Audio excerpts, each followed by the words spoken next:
बिस्मिल्लाहिर्रहमानिर्रहीम। अस्सलाम वालेकुम व्यूवर, मैं हूं शहबाज और आप देख रहे हैं मेरे यूट्यूब चैनल।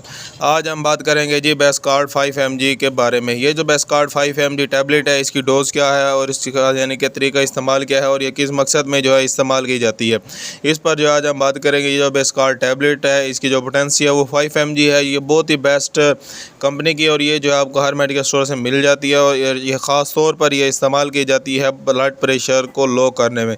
यानी कि अगर आपका ब्लड प्रेशर हाई रहता है तो आप इसे जो है लो कर सकते हैं। अगर किसी का भी जो है ब्लड प्रेशर हाई रहता है तो उसे अगर लो करना है, नॉर्मल करने के लिए जो है ये टैबलेट बहुत ही ज़्यादा इस्तेमाल की जाती है। अगर आप हमारे चैनल पर न्यू है यानी कि पहली बार आए हैं तो आपसे रिक्वेस्ट है कि हमारे चैनल को सब्सक्राइब करें और साथ में बेल आइकन को प्रेस लाजमी करें।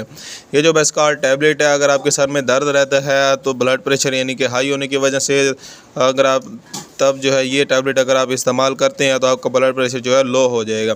अगर आपको कोई भी बात समझ नहीं आई तो हमें कमेंट लाजमी करें। मिलते हैं अगले वीडियो में, हमें इजाज़त दें। अल्लाह हाफिज़।